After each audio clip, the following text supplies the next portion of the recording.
สวัสดีครับชาวไบเกอร์ทุกคนสวัสดีไปยัง FC MotoGP นะครับกลับมาพบกันอีกแล้วเช่นเคยนะครับทุกค่ำคืนก็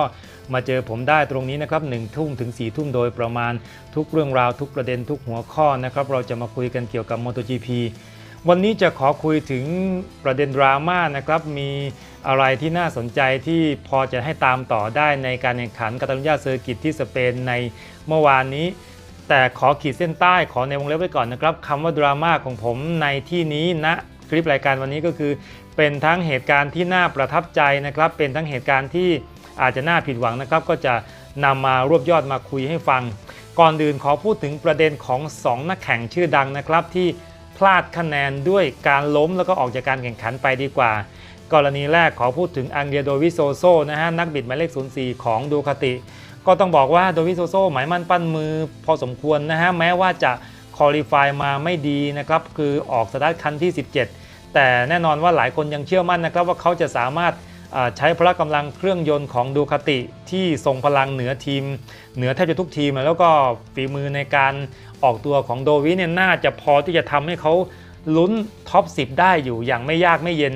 เพราะว่าคะแนนก่อนที่จะลงแข่งขันนั้นโดวิโซโซนำคนอื่นเขาอยู่1แต้มนะครับ84คะแนนในขณะที่แฟบแล้วก็ท็อปกันเนี่ยมี83คะแนนนะครับตามด้วยจวนเมียแต่กลายเป็นว่าฝันร้ายเกิดขึ้นกับโดวิซ้ำ2นะครับประวัติศาสตร์ซ้ำรอยอีกครั้ง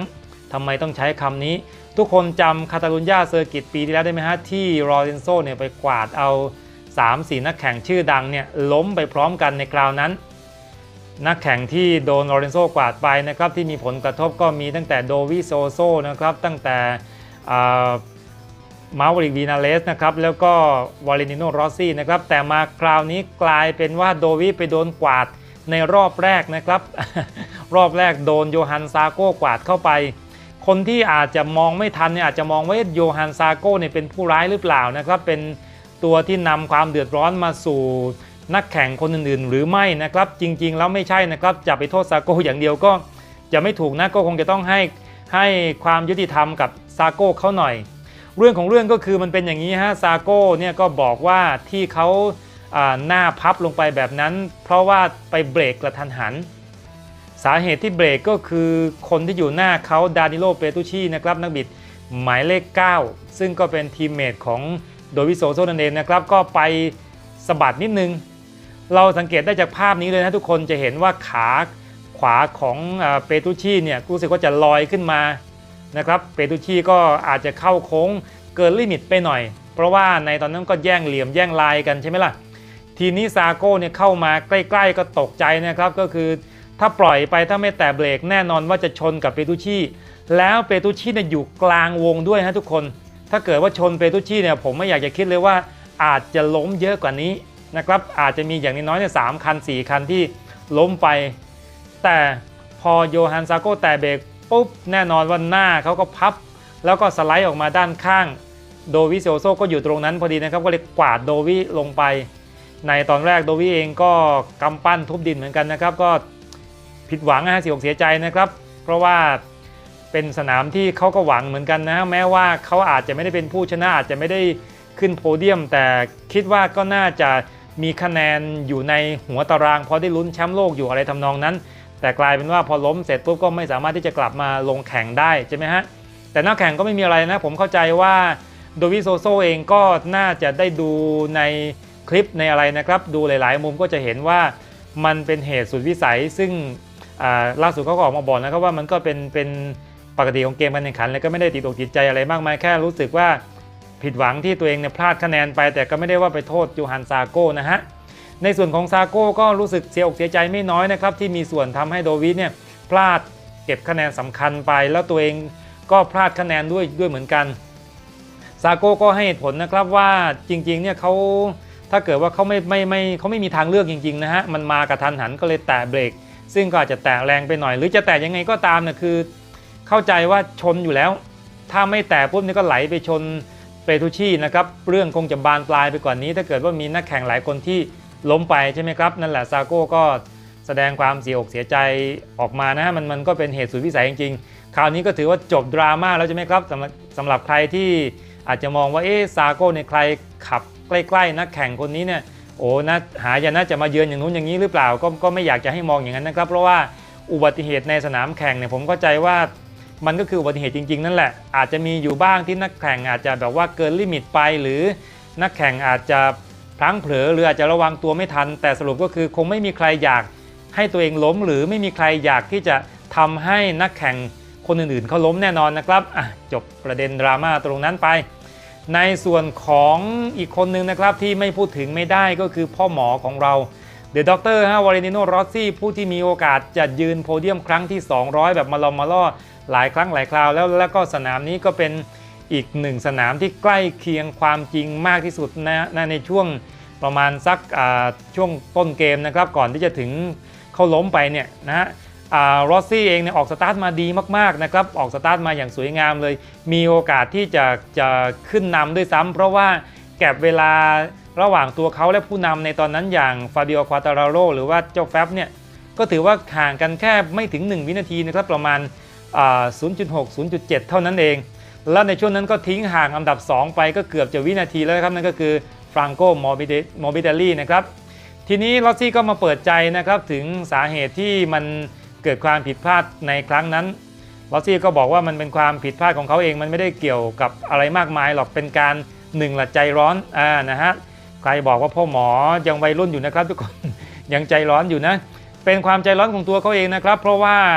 ในตอนนั้นเขาต้องการที่จะรักษาแกลบระยะห่างระหว่างตัวเขากับแฟบเนี่ยไว้ให้มันอยู่ประมาณนี้ไม่ให้ไกลเกินไปนักจริงๆในโค้ง2เนี่ยรอสซี่บอกว่าตรงนั้นเนี่ยมันเป็นโค้งที่มันมีความแปลกนะครับมันมีความ Amazing อยู่คือพื้นแทร็กแถวๆนั้นมันจะค่อนข้างเย็นอุณหภูมิจะต่ำกว่าทุกที่ดังนั้นถ้ามาแล้วเนี่ยถ้าเกิดว่าไม่ระวังจริงๆถ้าเผลอนิดเดียวเนี่ยไปจริงๆนะเผลอนิดเดียวไปจริงๆซึ่งในตอนนั้นเขาเห็น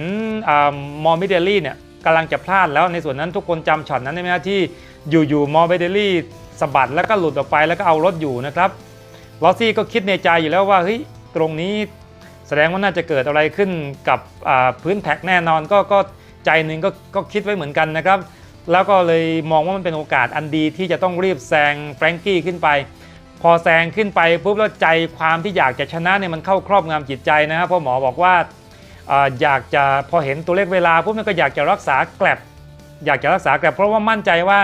ที่ผ่านมาในช่วงต้นเกมเนี่ยก็คือเพจเรสดีมากนะฮะเพจเรสของรอสซี่เนี่ยพอๆกับแฟบเลยทีเดียวในตอนนั้นเลยไม่อยากจะให้แฟบเนี่ยทิ้งห่างออกไปมากกว่านี้ก็เลยใจร้อนเกินไปนะครับคือทั้งที่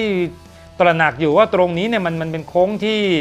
มันแปลกๆด้วยพื้นแท็กมันอุณหภูมิมันเย็นกว่าปกติแล้วตัวเขาเองก็ใช้ยางซอฟต์เขาก็คิดเสมอนะครับว่าจะถนอมยางนะแต่อย่างว่านะครับทุกคนในเมื่อเรานักแข่งคนไหนก็ตามเนี่ยที่รู้ว่าตัวเองเนี่ยมีโอกาสที่จะชนะหรือว่ามีโอกาสที่จะฉกชิงความได้เปรียบบางทีมันก็เขาเรียกว่าอะไรนะคืออาจจะหน้ามืดตามัวไปนิดนึงอาจจะใจร้อนไปนิดนึงนะครับไม่เว้นแม้กระทั่งนักแข่งประสบการณ์สูงที่สุดอย่างรอสซี่เนี่ยก็มีโมเมนต์อย่างนั้นด้วยเหมือนกันนะครับเพราะทุกสิ่งทุกอย่างมันต้องตัดสินใจเพียงเสี้ยววินาทีจริงๆแล้วรอสซี่ก็พลาดในโค้งนั้นไปนะครับก็ถือว่าเป็นอะไรที่น่าเศร้าแต่รอสซี่ก็กล่าวติดตลกเหมือนกันนะครับว่าก็ถือว่ามันเป็นวันหยุดที่เขาทำมาดีแล้วกันนะฮะทำมาได้ดีตั้งแต่รอบซ้อมแล้วนะฮะดังนั้นก็จะไม่พยายามจะคิดอะไรมากนะฮะคือที่จริงเนี่ยรอสซี่บอกว่าความผิดพลาดใน2สนามคือรอสซี่ล้มไป2เรสซ้อนเลยนะครับทุกคนที่มิซานโนคราวที่แล้วก็ล้มไปแต่มันต่างกันตรงที่ว่าเรสที่ผ่านมาที่มิซานโนเนี่ยมันเป็นวันที่เขารู้สึกไม่ดีกับรถหมายถึงว่า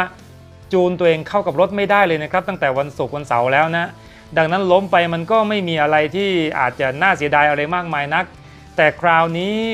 ลอสซี่ทำผลงานได้ดีตั้งแต่รอบซ้อมวันศุกร์นะครับ FP1 FP2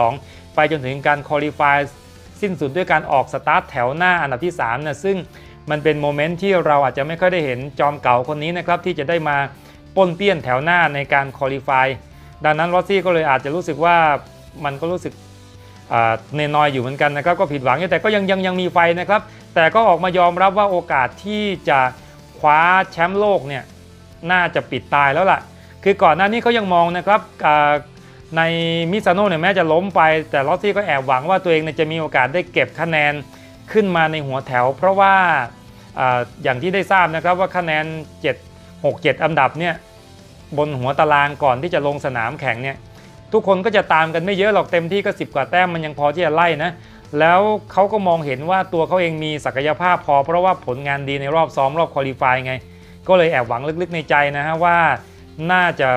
เก็บโพเดียมเก็บอะไรได้นะครับอย่างน้อยๆก็น่าได้ประมาณสักแต่20 แต้มอยู่ก็คงจะคะแนนก็คงจะถูกดันขึ้นมาประมาณสัก5-6 อันดับในตารางนะครับพอที่จะมีสิทธิ์ลุ้นแชมป์โลกอยู่แต่พอพลาดไปครั้งนี้ลอสซี่ก็ยอมรับเต็มตัวนะครับว่าน่าจะปิดตายแต่ก็ไม่ได้หมายความว่าเขาจะไม่เต็มที่กับสนามที่เหลือนะครับสนามต่อไปก็จะไปเจอกันที่เลอมองนะครับก็เป็นบ้านของแฟบนี่แหละนะครับที่ฝรั่งเศสก็จะเหลืออยู่แค่ในเหลืออยู่แค่6 สนามนะครับทุกคนอันนี้ก็ล่วงเลยไป8 สนามแล้วนะครับก็เหลืออยู่แค่6 สนามผ่านครึ่งทางมาเรียบร้อยในตอนนี้ใช่ไหมครับประเด็นดราม่าต่อไปก็คือขอพูดถึงท็อปกันดีกว่านะครับท็อปกันเนี่ยเป็นคนที่สตาร์ทแถว2นะฮะแต่แค่โค้งแรกเนี่ยก็อันดับล่วงไปถึงอันดับที่15อันดับที่15เลยบางคนที่เคยติดตามท็อปกันมาก็จะรู้นะครับว่าเขาเนี่ยมีปัญหากับการชิงโค้งแรกเรียกว่าความมั่นใจไม่ค่อยที่จะมีเท่าไหร่นะครับคนที่จะรอซ้ำก็เยอะเหมือนกันนะครับท็อปกันก็บอกว่าวันนี้เขาเรียกว่าไม่มีความมั่นใจในเรื่องของเรี่ยวแรงของ M1 เลยต้องวิ่งตามอเล็กมาเกสนะครับของ Repsol Honda วิ่งตามคาร์ลคัตโรของ LCR เนี่ยอยู่ตั้งนานหลายรอบนะครับกว่าที่จะขึ้นมาสุดท้ายก็เบียเล็กก็มาจบอันดับได้อันดับที่9นะครับก็ถือว่าไม่ได้ถือว่าเลวร้ายเท่าไหร่นักแต่แน่นอนนะครับว่าเมื่อเทียบกับอันดับควอลิฟายที่เขาสตาร์ทน่าจะคันที่5ใช่ไหมฮะก็ไม่น่าจะตกลงไปถึง15ได้ขนาดนี้เขาก็มองนะครับว่ามันไม่มีความมั่นใจในโค้งแรกนะครับมันเกิดจากในเรื่องของเบรกในเรื่องของน้ำหนักรถของอะไรยังไงก็แล้วแต่ในตรงนี้ซึ่งเป็นปัญหาที่เขาแก้ไม่ตกสักทีเราทราบกันดีแล้วนะครับว่าท็อปกันเนี่ยถ้าเกิดว่าได้ออกนำคันแรกเนี่ยออกมาได้ดีเนี่ยค่อนข้างที่จะขับด้วยความมั่นใจ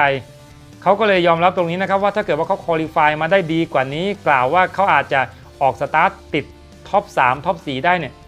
อันดับเขาไม่น่าจะเลวร้ายขนาดนี้แต่พอต้องมาอยู่ในกลางโค้งนะครับรถนี่เต็มไปหมดซ้ายขวาหน้าหลังเนี่ยมันทำให้เขาไม่มั่นใจแล้วก็โดนคนอื่นแซงไปชิงโค้งแรกไปแบบต่อหน้าต่อตาไปแบบง่ายๆนั่นก็คือปัญหาของเขานะฮะท็อปกันก็เลยทำให้ในตอนนี้ส่วนต่างแม้ว่าจะอยู่ในเส้นทางการลุ้นแชมป์โลกอยู่นั่นแหละแต่ก็โดนแฟบทิ้งไปก็เยอะอยู่พอสมควรในตอนนี้ครับก็เป็นโอกาสที่เขาพลาดพลั้งไปจากการที่ชิงตำแหน่งโค้งแรกได้ไม่ดีนักนะครับนั่นก็คือปัญหาของวินาเลสเขาดราม่าอีกเรื่องหนึ่งอะไรกันบ้างนะครับก็ขอพูดถึงความประทับใจของซูซูกิสักนิดนึงคำอย่างที่ผมบอกไปนะครับว่าคำว่านิยามคำว่าดราม่าของผมในคลิปนี้ไม่ได้หมายความว่าอะไรที่มันจะมีการอะไรที่เกี่ยวกับด้านลบๆนะครับด้านบวกๆก็มองว่าเป็นอะไรที่ดราม่าได้นะครับก็คือตอนนี้สาวกคนบ้าทีมเริ่มที่จะเยอะขึ้นทุกคนเพราะว่าฟอร์มอันร้อนแรงของเจ้าหนูจวานเมียจะบอกว่า2 คนของซูซูกิที่ยืนโพเดียมนี่ควอลิฟายมาไม่ถือว่าดีนะจวานเมียออกสตาร์ทคันที่8จบอันดับที่2ที่โหดไปกว่านั้นคืออาเล็กลินนะครับลินเนี่ยจบอันดับที่3ในขณะที่เขาออกสตาร์ทคันที่13คิดดูครับว่าโอ้โหนะคือแซงกันมาเยอะแยะมากมายนั่นก็คือความยอดเยี่ยมของซูซูกิแม้กระทั่งผู้ชนะอย่างแฟบเองก็ยอมรับนะครับว่าพวกเขาทำได้อย่างไรนะครับแฟบก็ทึ่งในรถของซูซูกิว่ามันไม่มีอาการกินยางไม่มีอะไรบ้างเลยเหรอนะครับแล้วซูซูกิเป็นทีมที่แรงปลายปกติเนี่ยยางซอฟต์น่าจะมีอาการบ้างแต่เราไม่เห็นอาการเกิดขึ้นเลยนะโดยเฉพาะจวานเมียเนี่ยขับได้มั่นใจเหลือเกินขับยังกับบอกว่าเป็นสนามหลังบ้านตัวเองขนาดแท้เลยจริงๆเนี่ยนั่นก็คือบ่งบอกนะครับว่าทีมซูซูกิเนี่ยรถของพวกเขาไม่ธรรมดาแม้จะไม่ได้หวือหวาในด้านพละกำลังเครื่องยนต์หรือความเร็วในโค้งอาจจะไม่ได้เด่นเรื่องใดเรื่องหนึ่งแต่ถ้าพูดถึงระยะยาวเนี่ย2 คนเนี่ยของทีมนะครับทั้งรินแล้วก็เมียเนี่ยก็ยังพร้อมที่จะเป็นตัวป่วนตัวแย่งโพเดียมไปจากหัวแถวได้แม้ว่าทั้ง2 คนเนี่ยอาจจะยังไม่มีโพเดียมอันดับ1ติดไม้ติดมือนะครับแต่แฟนๆของคนบ้าทีมก็เชื่อมั่นเหลือเกินนะครับว่าวันไหนสนามไหนที่ทั้ง2 คนนี้ควอลิฟายมาได้แถว1หรือว่าแถว2เนี่ยโอกาสที่เขาจะนำยาวๆแบบม้วนเดียวจบเนี่ยก็มีได้เหมือนกันนะครับนั่นก็คือ ความยอดเยี่ยมของซูซูกิในวันที่พวกเขามั่นอกมั่นใจในตัวแข่งแล้วก็สไตล์การขับของนักแข่งก็เริ่มที่จะลงตัวจวนเมียก็ยืนโพเดียม3เรสซ้อนนะครับนั่นก็ถือว่าเป็นขึ้นทำเนียบนักแข่งผู้ยิ่งใหญ่คนหนึ่งของซูซูกิแล้วล่ะเพราะว่าหายากนะครับในตอนนี้รวมทั้งโพเดียมแรกของอเล็กลินก็มาแล้วก็คงจะเพิ่มความมั่นอกมั่นใจให้กับนักบินหมายเลข42คนที่อยู่พอสมควรนะครับมีดราม่าอะไรอยากจะบอกอีกไหมอยากจะเล่าอีกไหมอ๋อเป็นเรื่องของแฟบดีกว่าหลายคนอาจจะงงว่าแฟบตะโกนแบบนี้นะมีอะไรคาอกคาใจหรือเปล่านะครับทำไมถึงคำรามลั่นเลยหลังจากเป็นผู้ชนะนะครับแน่นอนนะครับแฟบก็กดดันจากแรงวิพากษ์วิจารณ์ต่างๆมากมายเพราะว่าความสำเร็จที่มันเกิดขึ้นในเคเลสของเขา2สนามซ้อนที่สเปนเนี่ยแล้วฟอร์มก็ดิ่งลงไปนะครับแม้ว่าจะอยู่ในท็อป10ก็จริงอยู่แต่หลายคนก็หมายมั่นปั้นมือว่าเขาจะทำผลงานได้ดีในบางสนามนะครับในมิซาโน่ในสนามที่คิดว่าเขาถนัดแต่กลายเป็น2เรสเขาก็พลาดพลั้งดังนั้นก็ถือว่าปลดล็อกแฟบก็คลายความกังวลจากหลายสิ่งหลายอย่างได้เหมือนกันนะครับก่อนหน้านี้ก็มีกระแสข่าวนะครับว่าได้พูดคุยกับมาร์เก็ตเหมือนกันมาร์เก็ตก็ลงมาคุยนะครับแต่แฟบก็ไม่ได้บอกอะไรมากมายแต่ก่อนหน้านั้นไป 2-3 วันมาร์เก็ตก็ออกมาวิพากษ์วิจารณ์นะครับว่าค่อนข้างที่จะผิดหวังจากฟอร์มการขับของแฟบอยู่แฟบก็ยอมรับนะครับว่ามันก็เป็นความจริงนะครับเขาก็น้อมรับนะว่ามาร์เก็ตก็พูดถูกแต่เขาก็ไม่ยอมรับว่าสิ่งที่มาร์เก็ตพูดเนี่ยมันมีผลกับจิตใจเขาไหมในการแข่งจริงแฟบก็บอกว่าเขาไม่เคยเอาคำพูดของมาร์เก็ตมาใส่หัวไว้เลยในวันแข่งไม่มีประโยคไม่มีคำพูดเหล่านั้นนะครับเขาคิดแต่เพียงอย่างเดียวว่าจะมุ่งมั่นเพื่อชัยชนะและก็พิสูจน์ตัวเองไม่ได้เอาคำกล่าวของใครมาเพื่อที่จะแบบว่าบั่นทอนพลังบั่นทอนไฟในใจของเขาในตอนนั้นแฟบก็กล่าวมาประมาณนี้นะครับดังนั้นก็เลยทำให้เขายืนหนึ่งแต่เพียงผู้เดียวนะครับในคะแนนสะสมตอนนี้แม้ว่าจะยังไม่ได้การันตีได้นะครับว่าเขาจะยังมีโอกาสสูงสุดหรือเปล่าในการที่จะไขว่คว้าถึงแชมป์โลกนะเพราะว่าอย่างที่บอกไปนะครับก็ยังมีนักแข่งอย่างจวานเมียเนี่ยก็ฟอร์มร้อนแรงขึ้นมาแต่ความมั่นอกมั่นใจของแฟบก็ต้องยอมรับนะครับว่าความผิดพลาดก็น้อยอยู่นะครับแฟบก็คือมาผ่อนในช่วงปลายๆนะฮะสังเกตดูว่ามีการเหลียวหลังไปมองอยู่มีการเขาเรียกว่ายังไงนะคือคล้ายๆว่าพอรู้ว่าตัวเองจะเป็นผู้ชนะแน่นอนก็ไม่ได้เร่งรีบอะไรมันก็เลยทำให้จวานเมียขยับเวลาออกมาได้จาก3 วิกว่าเหลือประมาณเกือบ2 วิได้หลายคนก็อาจจะใจหายใจคว่ำว่าเกิดอะไรขึ้นกับแฟบนะครับแฟบก็บอกว่าจริงๆแล้วก็เป็นการเซฟมากกว่านะครับเป็นการเซฟเพราะที่ผ่านมาก็แน่นอนเขาก็บู๊มาเต็มที่อยู่เหมือนกันดังนั้นก็เอาแบบชัวร์ๆนะครับรักษายางไว้นี่ก็คือเป็นดราม่านะครับจริงๆก็อาจจะมีอยู่นั่นแหละนะฮะอย่างพอยส์บาคาโลนี่ก็ล้มไปหลายคนก็เป็นห่วงเป็นใยว่าทำไมล้มบ่อยจังนะครับนักแข่งหมายเลข44คนนี้ขณะ KTM เนี่ยว่ารถประมาณนี้แล้วเนี่ยไปเจอ RC 213V ในปีหน้าจะไหวไหมเพราะว่าในปีหน้าเนี่ยรถแข่งยังคงสเปคเดิมนะครับทุกคนทีมโรงงานทุกทีมยกเว้น Aprilia ทุกทีมจะได้ใช้รถสเปคปีนี้หลายคนก็เลยอาจจะแอบกังวลอาจจะเป็นห่วงพอล เอสบาคาโลเหมือนกันว่าเขาจะเอา Honda ไหวหรือเปล่าเพราะว่าหลังๆมารู้สึกว่าพลาดเองล้มเองซับบ่อยอยู่เหมือนกันนะครับกับการควบ KTM ของเขาก็ว่ากันต่อไปนะครับส่วนใครที่ถามหามาร์คมาร์เก็ตก็ยังนะครับยังไม่ลงมานะฮะผมเองก็ยังยืนยันว่ายังขอเดาว่ามาร์เก็ตเนี่ยอาจจะลงซ้อมได้หรือเปล่าในปลายเดือนตุลาคมปลายเดือนหน้านี้นะครับแม้ว่ามองดูภายนอกเราจะเห็นมาร์เก็ตไปจ็อกกิ้งไปเข้าฟิตเนสไปปั่นจักรยานได้แล้วแต่ถ้าจะลงสนามจริงๆเนี่ยผมว่าคราวนี้ Repsol Honda คงต้องรัดกลุ่มให้มากๆนะครับคือจะผีผลามไม่ได้เจ็บคราวนี้เป็นบทเรียนอันมหาศาลนะครับว่าในวันที่ไม่มีนักแข่งอย่างมาร์คมาร์เก็ตทีมนี้ก็ถือว่าเสียเปรียบแม้กระทั่งอาร์พิเลียด้วยซ้ำทุกคนก็เห็นแล้วประจักษ์แล้วใช่ไหมครับว่าคะแนนผลงานของทีมผู้ผลิตเนี่ยต่ำเตี้ยเลี่ยดินเหลือเกินนะครับดังนั้นได้บทเรียนมาคราวนี้คงจะต้องเซฟร่างกายป้องกันให้มาร์เก็ตสมบูรณ์ 100% ที่สุดถึงจะลงมาได้นะครับทุกคนโอเคครับอาจจะขาดตกบกพร่องไปบางจุดก็คงไม่ว่ากันนะครับผมยังคงมาในบรรยากาศของการเป็นดีเจมาแต่เสียงแบบนี้ไปสักพักหนึ่งถ้าเกิดว่าไม่มีอะไรผิดพลาดก็น่าจะมาเจอเพื่อนๆมาเห็นหน้าค่าตากันได้ก็แข่งที่สนามที่ฝรั่งเศสนะครับที่เลอมองในสุดสัปดาห์นี้ก็ค่อยว่ากันอีกทีนะครับ วันนี้ลาทุกคนไปก่อนเจอกันใหม่พรุ่งนี้สวัสดีครับ